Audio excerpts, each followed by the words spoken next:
This week's test drive was a rekindling, a revisit of one of our favorite models, and also the one we're most asked about. Hey, have you driven that vehicle yet? And well, once again, we get the honor of being behind the wheel. Hey, welcome to this edition of Road Warrior.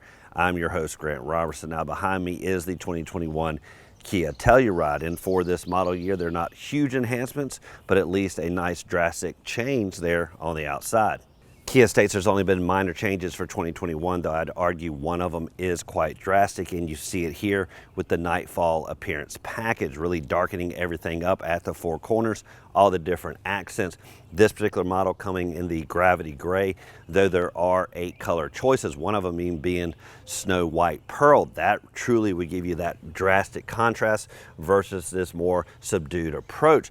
Overall, this Nightfall Edition really gives an aggressive appearance to the Telluride. Now, what I really like about the Telluride is its overall size, basically falling in the upper mid-size segment, arguably just shy of full size, and delivering that 3 rows of comfort. By the numbers, this vehicle around about 196 inches, wheelbase about 114, fairly substantial width at about 78 inches wide and 68 inches tall. Ground clearance pretty decent at about 8 inches. Lastly is track. You're going to find a slightly wider track there at the back end. The Telluride by no means is a copycat or trying to be like someone else, but it does have some qualities that you see across the board, maybe over the Ford Explorer with its tight body lines, even the Dodge Durango that really has gotten rid of its curvaceousness and gone to a slim Jim looking vehicle like this. Even premium models like the Range Rover has some qualities like we see here. So has the Telluride maybe borrowed some artistic brush from some of the competition? Certainly, but pretty much everyone does that across the board. When they see something they like, well, maybe they bring it over there. But the Telluride still holds their own. Everyone flocking to this. Again, people are not asking, hey, have you driven the Range Rover? They keep asking, have I driven this? Now, don't get me wrong, the Telluride by no means is a rubber stamp of what you see going down the road. Its design cues and elements really separated from the pack. And you can see the subtleties as you sweep around this vehicle. The little modification down here at the bottom really breaks up the flat lines you otherwise would see. The pillars, instead of running all the way up, sawed off right here, and kind of this dual darkened accents like we see here on the Nightfall. And certainly, as you sweep around the front, the grille warfare really delineates this from any of the competition. What I also like is the daytime running lights. Instead of doing the old typical, well, this is just a little bit out of sorts, really adorned in kind of that amber lighting versus the typical white light. This, in someone's rear view, reminds them that this is a Telluride. While the Nightfall Edition is noticeable from the profile, really setting the tone with the four corners and all those accents, the grille warfare arguably is what sets off the aggressive look here on this particular Telluride. And where it begins, of course, is with the huge offering sweeping across the middle. This adorned in that glossy black accent, but contrasted nicely with the matte finish for the actual grille. Any appointments that are going to be found in chrome, just not the case here. Instead, even the Telluride adorned in the glossy black. And that's really what you're seeing at the front, the contrasting of body color, matte finishes, glossy finishes, really sweeping down from top to bottom. Obviously setting it off is the headlight assembly. Again, that daytime running light in that amber look versus, again, the typical white look that we see across the board. Double stacked headlight allows for a lot of throw of lighting going down the road. Untraditional placement is the fog lights down here through the middle versus pushed to the side.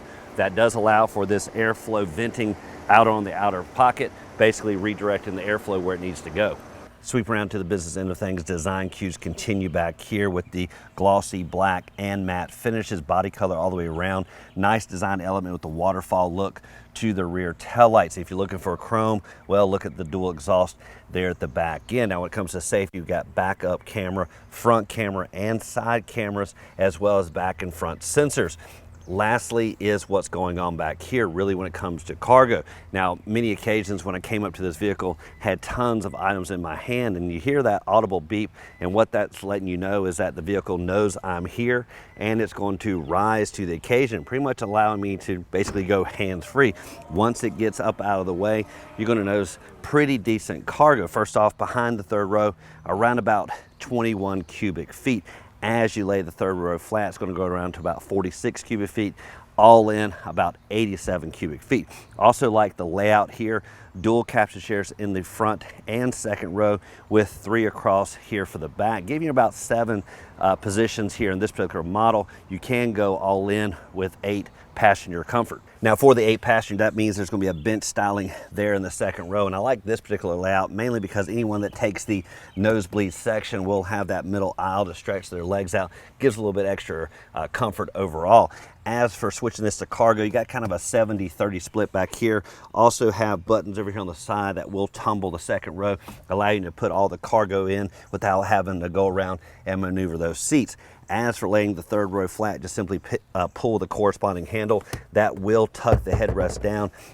Then this will lay flat real easy. When you go to pull it back up, one thing to note, this does have a carpet applique on top. Really helps with kind of cleaning this up. You can simply remove it, vacuum it out, whatever, put it back into place. But note that sometimes it will bunch up, so just make sure it's tucked in as you're pulling the seat back. It'll find its home and make everything nice and smooth and laid out.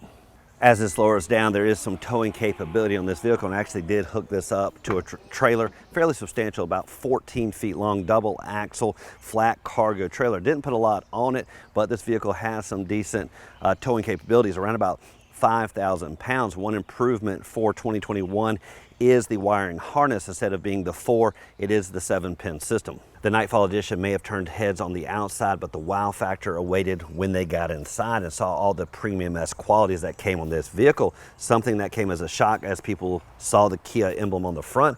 They didn't expect all the bells and whistles that this vehicle came with. Now, all in, this vehicle was priced at around about $50,000 as tested, and some people really said, well, on other vehicles of this caliber, that's probably going to be $10, $15, maybe even $20,000 more, so a lot of bang for your buck here. Another big point is ingress and smart key system to be expected. Nice slender key fob. You also see the operations not on the face but on the side. Really easy to operate. One thing they did add for 2021 is remote start. That's found on the flatter side of the remote. But what you're going to notice is as you walk up, basically the mirrors will retract and pretty much real easy to lock and unlock with an access button here on the front doors. One Achilles heel I always talk about is how that access button is not found on this particular vehicle and on many. They're not found here at the back. So one thing I would like is for that premium quality you see on the inside to continue out here, give me an access button at every door. Under the hood, you got decent power plant, a 3.8 liter V6 engine, delivers around about 291 horses and 262 foot-pounds of torque. The engine's also coupled to a nice 8-speed automatic transmission. Starting with legroom numbers, you're going to find decent comfort in the first and second row, 41 inches in the front, 42 inches of legroom in the second row. As for backseat drivers, it's going to drop to around about 31 inches, but what's great is with the amount of space in the second row, well, a little bit of sharing can go a long way, and basically moving the second row forward just a hair will give some added extra comfort and breathing room for those backseat drivers. Helping to maneuver the second row is real simple with this button up here on the shoulder. Just simply press it. The seat will slide forward with ease, revealing a nice passageway there to the back row. Now, to put the second row back into its place, you can do a couple things. Just simply grab down low, slide it back to the desired location. Then you can just simply take the seat back and lock it into place.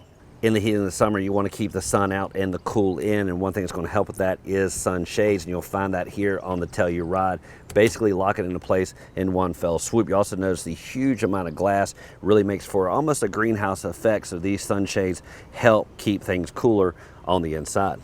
Looking for premium qualities, this is one area of the tri-zone system with the nice digital readout for rear climate. First off, temperature select over here on the left side, as well as vent selection and fan speed over here. So backseat drivers shouldn't have many complaints, especially considering the airflow is right where they need it.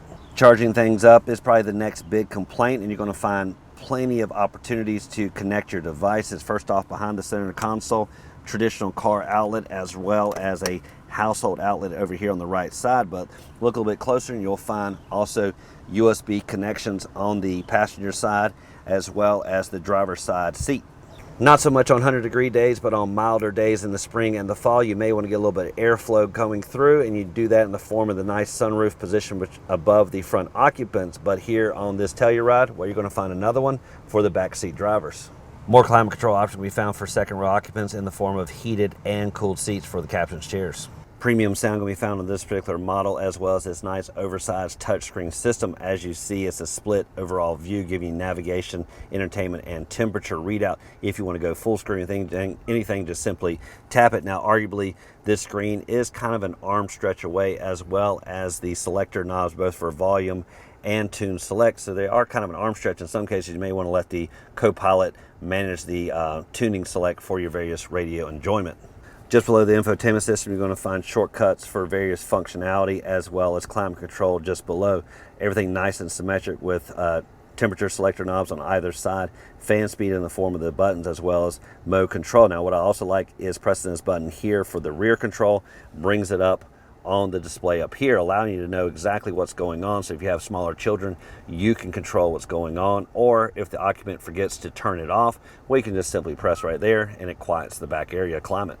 If second row occupants have heated and cooled seats, to be expected up front, just the same for the driver and co-pilot. Also going to find wireless charging right here, as well as other connectivity there. Showstopper was a simple way to describe this week's test drive, the Nightfall Edition, really turning heads. But really what got the wow factor was once people climbed inside and saw the premium qualities that Kia can deliver, and all for a decent bang for your buck. Now, as always, thank you for watching this edition of Road Warrior. Keep both hands on the wheel and eyes straight ahead.